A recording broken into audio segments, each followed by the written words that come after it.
네, 오늘 큐티 본문은 두 개의 에피소드로 이루어져 있습니다. 두 개의 에피소드들은 각각의 이야기이면서 또 서로 연관되어 있는 그런 이야기이기도 합니다. 각각의 에피소드가 어떤 내용들로 이루어져 있는지 같이 좀 묵상을 하고 마지막에 가서 이 두 이야기를 어떻게 묶을 수 있는지, 조화가 이루어질 수 있는지를 말씀드림으로 설교를 마치려고 합니다.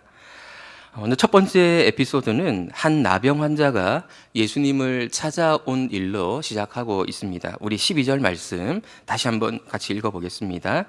예수께서 한 동네에 계실 때에 온몸에 나병 들린 사람이 있어 예수를 보고 엎드려 구하여 이르되 주여 원하시면 나를 깨끗하게 하실 수 있나이다 하니, 누가는 의사답게 이 사람의 상태를 조금 더 자세히 묘사하고 있습니다.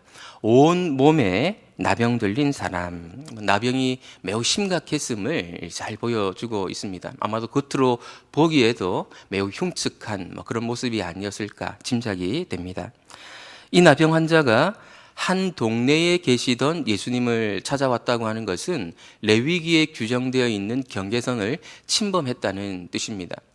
나병 환자들은 사회적으로 격리되어 있어야 했습니다.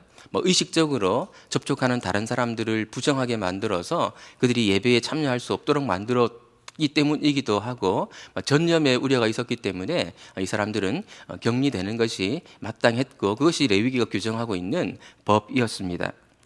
이 나병 환자가 사람들이 있는 동네에 계시는 예수님을 찾아왔을 때는 돌에 맞아 죽을 각오를 했다고 보는 것이 맞을 것입니다. 이렇게 사느니 차라리 죽는 것이 낫다, 이렇게 생각을 하고 오지 않았을까 싶습니다.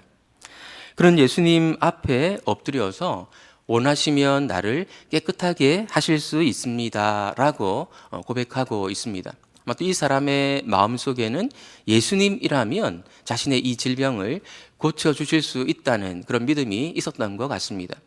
그런데 중요한 것은, 또 문제가 되는 것은 예수님의 의지라고 생각했던 것 같습니다. 그래서 원하시면이라고 말하는 것이죠. 모든 사람들로부터 거부를 당해왔기 때문에, 거절을 당해왔기 때문에 어쩌면 능력을 갖고 있는 예수님조차도 자신을 거부할 수 있다고, 거절할 수 있다고 생각했는지 모르겠습니다.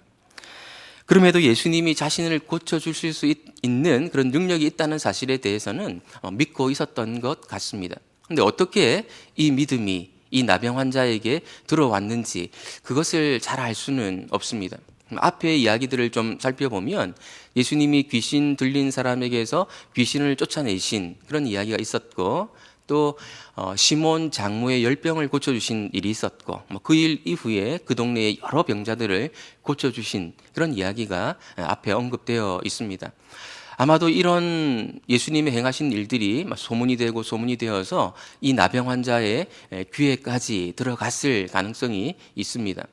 건강한 사람들이라면 예수님에 관한 이런 소문들을 듣고도 그런가 보다 했겠지만, 절박한 입장에 있는 사람에게는 이 예수님에 관한 소문들이 모든 것을 걸만한 소식, 복음이었을 수 있는 것이죠.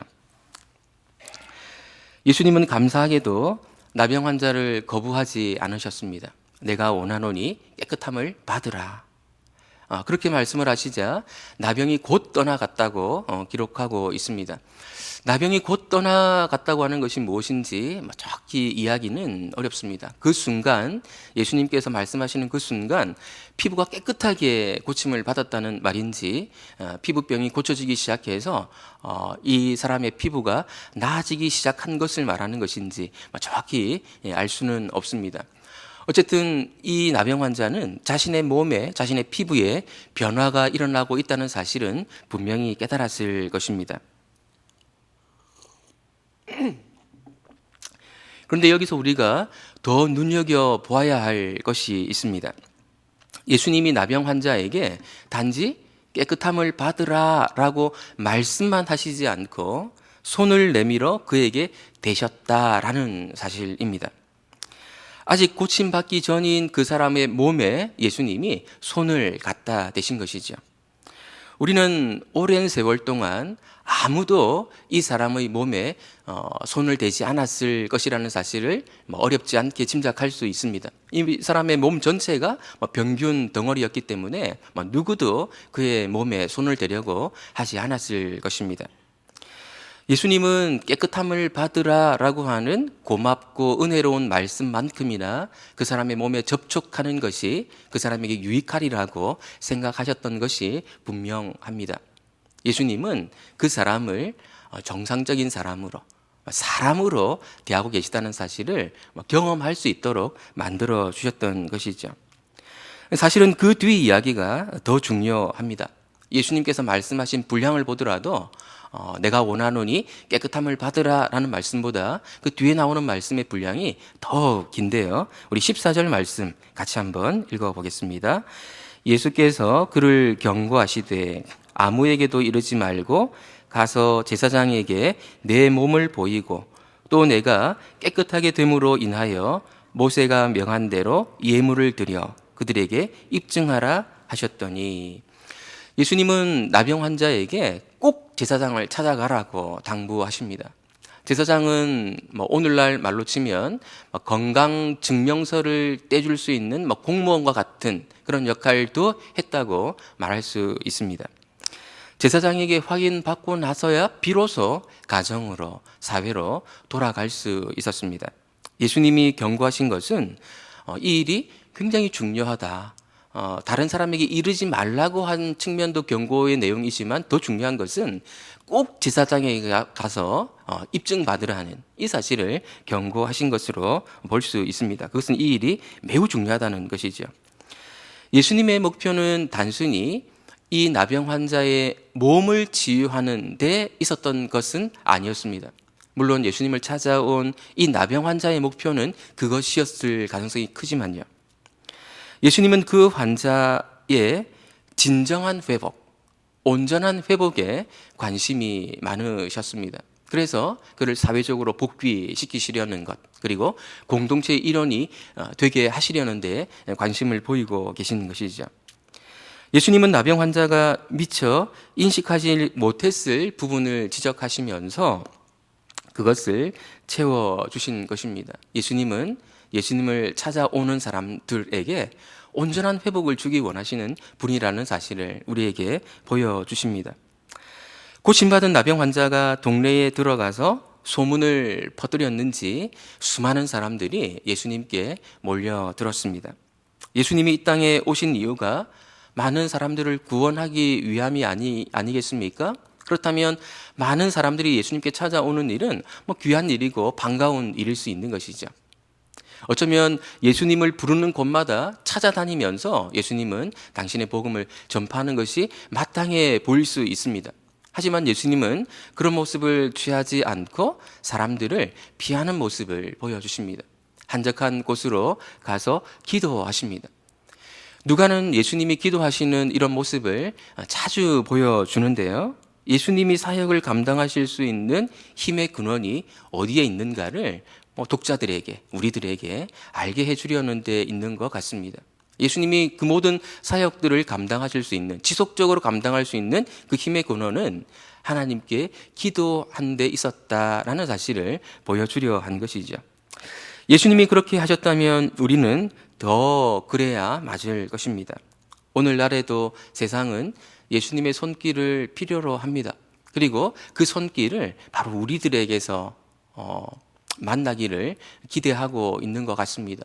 우리가 예수님에게서 받은 사랑을 그분들에게 실천적인 사랑으로 돌려주기 위해서, 그리고 그 일을 지속적으로 감당하기 위해서는 예수님처럼 한적한 곳을 찾는 그런 사람들이 되어야겠습니다. 그리고 오늘 이곳이 바로 그 한적한 곳이 되기를 바랍니다. 두 번째 에피소드는 누가복음에서 처음으로 바리새인들이 등장하는 일화로 시작이 됩니다. 그들은 나라 곳곳에서 예수님께로 몰려왔다고 소개하고 있습니다. 우리 17절 말씀 같이 한번 읽어보겠습니다. 하루는 가르치실 때에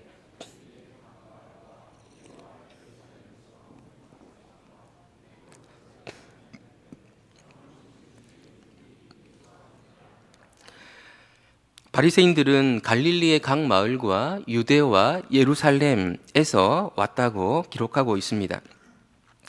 그들이 몰려온 이유는 아마도 예수님의 행동이 하나님 나라와 연관되어 있다고 생각했기 때문일 것입니다.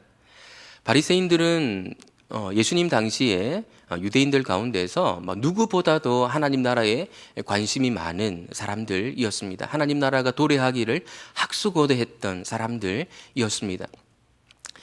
그런데 그들이 기대했던 하나님 나라는 예수님이 기대하셨던 하나님 나라와는 다른 모양이었습니다. 그들은 우리가 잘 알고 있는 것처럼 율법 준수를 강조했습니다. 율법을 잘 지키게 되면 이스라엘을 억압하는 이방인들을 하나님께서 좀 더 빨리 심판하시고 또 그들이 원하는 독립을 좀 더 빨리 이룰 수 있을 것이라고 그들은 생각했습니다. 그래서 제사장들에게 규정되어 있는 율법, 정결 규례조차도 일반 백성들이 지킬 수 있도록 독려하는 일에 힘썼던 사람들이 바로 이 바리새인들이었습니다. 그들은 예수님 주변으로 사람들이 몰리고 있고 또 사람들 사이에서 예수님에 대한 좋은 소문이 나고 있으며 또 그 예수님이 하나님 나라와 관련해서 설교하고 다니신다는 이야기를 듣고 그 진상을 파악하고자 이렇게 몰려왔을 것입니다. 바리새인들이 예수님의 말과 행동을 주시하고 있던 상황에서 이 두 번째 에피소드가 시작됩니다. 18절 19절 말씀 우리 같이 한번 읽어보겠습니다. 한 중풍병자를 사람들이 침상에 메고 와서 예수 앞에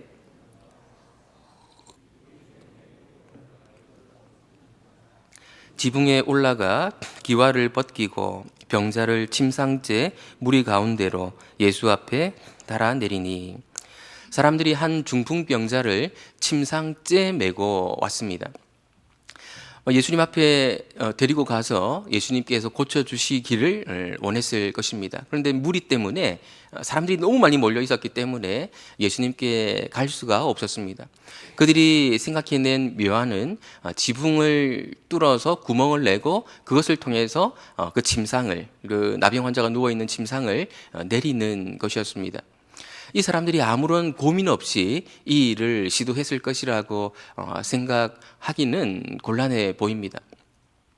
아마도 그들은 많은 고민을 했을 것입니다. 경제적 그 배상의 그 책임이 그들에게 있을 수 있기 때문에 그 문제를 고민하지 않을 수 없었을 것입니다. 그리고 집회에 참석한 사람들에게 비난들을 각오도 했을 것입니다. 막 구멍을 뚫고 사람을 내리는 그 과정이 얼마나 주위를 산만하게 만들었겠습니까? 그런 부분들을 고려하면서 이 일들을 진행하고 있는 것이죠. 하나님이 예수님을 통해서 역사하신다고 그들은 확신했고, 그래서 주위를 산만하게 할 수도 있고 경제적인 배상을 치러야 되는 그런 상황이 도래할 수 있음에도 불구하고 그 모든 것을 치를 만한 가치가 있다라고 그들은 판단하고 구멍을 뚫고 이 일을 하게 된 것이죠. 예수님은 그들의 그런 행위를 믿음으로 간주하십니다. 여기서 믿음은 무엇입니까? 집요함이죠. 집요함. 믿음은 적지 않은 경우에 집요함이라고 하는 모습으로 드러날 수 있습니다. 쉽게 포기하는 것은 믿음이 아닌 것이고 믿음이 없는 것이죠. 여기서 우리가 주목해야 할 것은 몇 단계 앞서 가시는 것처럼 보이는 예수님의 행동, 예수님의 말씀입니다. 이 사람아, 내 죄 사함을 받았느니라. 예수님은 죄 사함을 선언하셨습니다. 그것도 중풍병자의 믿음을 보시고 이런 선언을 하신 것이 아니고 중풍병자를 데리고 온 사람들의 믿음을 보시고 죄 사함을 선언하셨습니다. 예수님의 이 선언은 그 자리에 있던 모든 사람들을 당황스럽게 만들었을 것입니다. 먼저 중풍병자를 데리고 온 사람들을 당황시켰을 것이 분명한데요. 이 사람들은 예수님께 그 중풍병자를 데리고 왔을 때 죄사함을 기대하지 않았을 것입니다. 중풍병의 치유를 기대하고 예수님께로 그 병자를 데려왔을 것입니다. 그런데 예수님의 그 죄사함 선언은 뜬금없는 소리로 들렸을 가능성이 많습니다. 그 자리에서 예수님의 말과 행동을 주시하고 있었던 바리새인들도 당황스럽기는 마찬가지였을 것입니다. 예수님의 그 선언에 대해서 이 사람들은 불만이 가득했을 것입니다. 우리 21절 말씀 같이 한번 읽어보겠습니다. 서기관과 바리새인들이 생각하여 이르되 이 신성 모독하는 자가 누구냐? 오직 하나님 외에 누가 능히 죄를 사하겠느냐? 하나님만이 죄를 사하실 수 있다라는 그런 생각을 하고 있었던 바리새인들에게 예수님의 치유하시는 또 죄 사함 선언은 많은 것이 생략된 신성 모독과 관한 그런 죄로 여겨졌을 가능성이 큽니다. 그들이 생각했을 때 하나님이 죄를 사하시는 것은 어느 정도의 프로세스가 필요한 과정이었습니다. 먼저는 성전이 있어야 했고, 그리고 희생제물이 드려져야 됐으며, 하나님을 대신해서 죄사함을 선언하는 대제사장이 있어야 했습니다. 성전, 희생제사, 그리고 대제사장, 이런 프로세스가 제대로 갖춰져야 죄사함이 이루어질 수 있다고 그들은 생각하고 있었습니다. 그런데 예수님은 그 모든 프로세스들을 다 생략하고 단지 자신의 권위만으로 죄사함을 선언하신 것이었거든요. 바리새인들로서는 상상할 수도 없는 일이었습니다. 어쩌면 바리새인들은 이곳에 찾아오기 전에 예수님에 관해 들었던 소문보다도 상황이 훨씬 더 심각하구나 이런 생각을 했을지 모르겠습니다.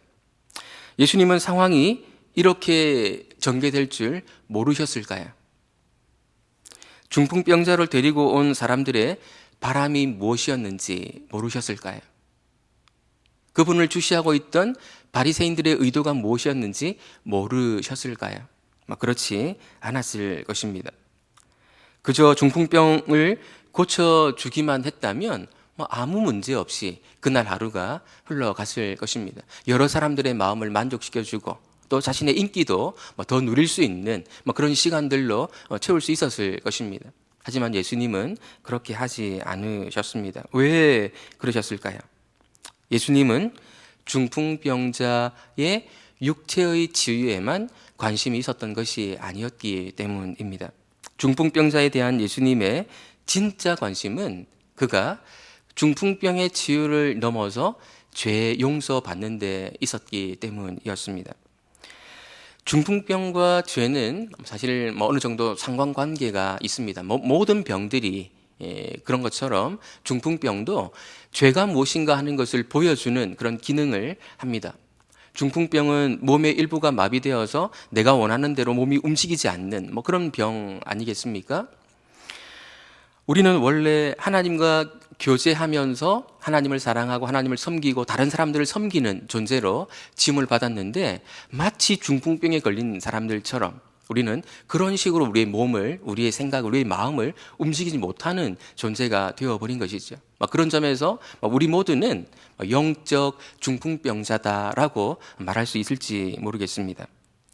예수님은 중풍병으로부터 해방되는 것도 중요하지만 그보다 더 중요한 것이 죄로부터 해방되는 것이며 그것을 가능하게 해주는 이가 바로 여기에 있다라는 사실을 사람들에게 알려주고자 하셨던 것입니다. 그래서 중풍병에 걸려있는 사람들뿐 아니라 영적인 중풍병에 걸려있는 사람들조차도 예수님께 나와서 그 죄로부터 고침을 받고 참으로 하나님께서 원래 의도하셨던 건강한 영혼과 몸을 갖고 살아가기를 원하셨던 것이죠. 이 사실을 드러내고 알려주는 것이 중요했기 때문에 예수님은 반대에 부딪힐 수 있는 상황임을 뻔히 알고 계셨음에도 불구하고 그것을 마다하지 않고 그 반대에 부딪혔던 것이죠. 우리는 바리새인들의 생각을 이해할 수 있습니다. 오직 하나님 외에 누가 능히 죄를 사하겠느냐. 그들은 그렇게 들어왔고 그렇게 배워왔습니다. 우리 역시 하나님이 우리 생각보다 훨씬 크신 분이라고 말하면서도 우리가 들어온 것들에 하나님을 가두어 두는 일들이 얼마나 많이 있습니까? 그렇기 때문에 우리는 바리새인들에게 뭐라고 말할 자격이 없는 사람들일 것입니다. 예수님은 바리새인들의 생각을 잘 알고 계셨기 때문에 그들의 생각을 교정해 주려 하십니다. 당신이 어떤 분이신지를 더 분명히 깨닫게 해 주려고 하십니다. 우리 23절에서 26절 말씀 같이 한번 읽어 보겠습니다. 내 죄 사함을 받았느니라 하는 말과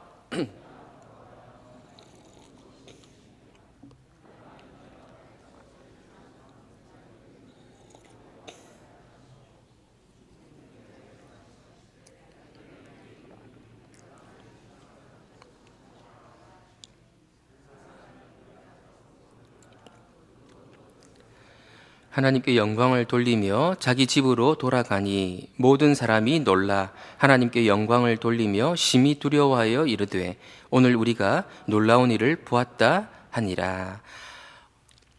예수님께서 놀라운 일을 행하시고 그것 때문에 많은 사람들이 하나님께 영광을 돌리는, 예수님을 통해 하나님이 어떤 분이신지를 더 바르게 깨닫게 되는 그런 일들이 일어나는 모습을 보게 됩니다. 예수님은 내 죄 사함을 받았다 하는 말과 일어나 걸어가라 하는 말 중에 어느 것이 더 쉬운지를 물어보십니다. 어느 것이 더 쉬운 말일까요? 진짜로 더 쉬운 것은 일어나 걸어가는 것인데, 사람들 입장에서 더 쉬운 말은 내 죄 사함을 받았느니라 하는 말입니다. 왜냐하면 그 말을 하고 나서도 그것을 증명할 수 있는 길이 없기 때문에, 볼 수 있는 수단이 없기 때문에 그 말이 훨씬 더 쉬운 말이고, 일어나 걸어가라고 하는 말은 증명해 보일 수 있는 결과물이 따라와야 되는 것이기 때문에 사람들 입장에서는 더 어려운 말일 수 있습니다.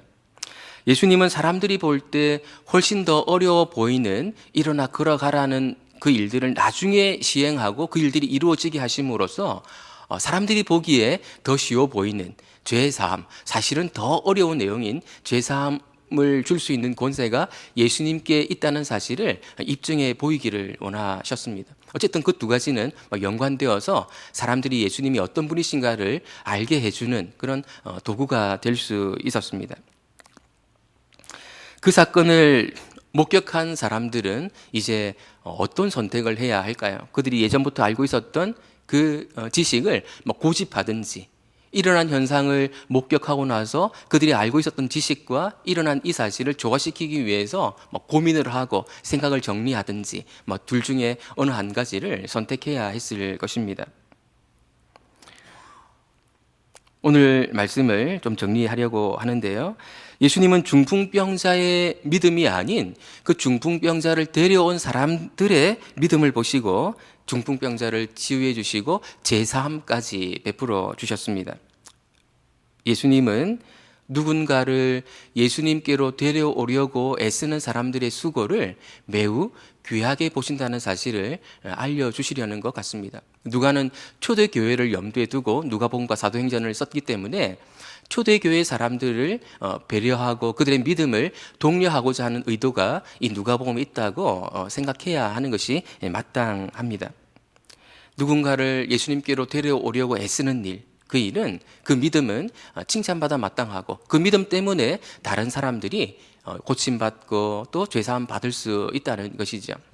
제가 올해부터 또 새가족 팀을 섬기게 되었는데요. 우리 새가족 팀 자랑을 좀 하고 싶습니다. 교회에 처음 나온 사람들이 교회에 잘 적응하고 예수님 잘 믿고 또 교회에 잘 정착할 수 있도록 돕는 사역을 하는 분들이 새가족 팀 분들입니다. 해보신 분들은 잘 아시겠지만 꽤 귀찮은 일들을 많이 해야 합니다. 본인들이 회비를 내서 재정을 꾸려가야 되고 또 교회론 같은 행사를 할 때에는 본인들이 직접 음식을 만들어 와서 그 새가족들을 섬기는 일을 감당해야 하거든요. 그 일을 하면서 월급 받는 것도 아니고 본인들이 다 내시고 섬기시면서 그 일들을 꾸려가십니다. 그렇게 수고하는 이유가 무엇이겠습니까?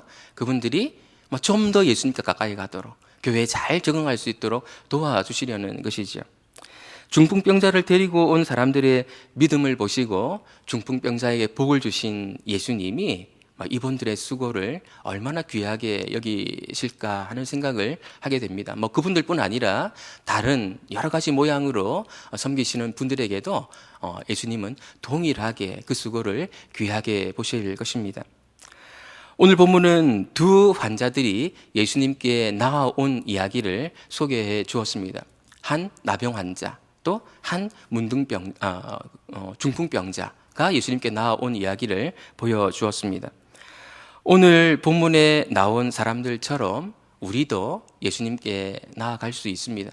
질병의 문제 때문에, 정신적인 고통의 문제 때문에, 경제적인 위기 때문에 예수님께 나아갈 수 있습니다. 그러나 우리는 우리에게 더 필요한 것, 더 소중한 것을 인식하지 못한 채 예수님께 나아갈 수 있다는 사실을 우리는 인정해야 할 것 같습니다. 나병 환자는 몸의 치유만을 기대했겠지만 예수님은 그에게 더 필요한 것, 사회적 공동체의 일원이 되는 은혜를 베풀어 주기 원하셨습니다. 중풍병자는 몸의 치유만을 기대했겠지만 예수님은 그에게 더 필요한 것, 그에게 죄사함의 은혜까지 베풀어 주기를 원하셨습니다. 사실 예수님이 더 주기 원하셨던 것은 바로 후자에 있는 것들이었거든요. 우리에게 더 필요한 것은 무엇일까요? 예수님은 그것을 우리에게 주기 원하시는데 우리는 눈에 보이는 것에 너무 집착하고 있는 것은 아닐까요? 하나님과 동행하는 삶을 살아가는 것, 그분을 나의 왕, 나의 주로 믿고 영접하고 그분과 동행하는 삶을 살아가는 것, 이것을 예수님은, 하나님은 더 우리에게 필요한 것이라고, 더 소중한 것이라고 생각하실 것 같습니다. 그 소중한 것, 그것을 구하라고 예수님은 우리에게 명령하시고 요구하십니다. 그리고 그 소중한 것을 먼저 구할 때 나머지 우리가 필요하다 생각하는 것들을 그분은 채워주실 것입니다. 그런 은혜가 우리 성도님들에게 있게 되기를 예수님의 이름으로 축원드립니다. 우리 함께 찬양 드리고 같이 기도하겠습니다.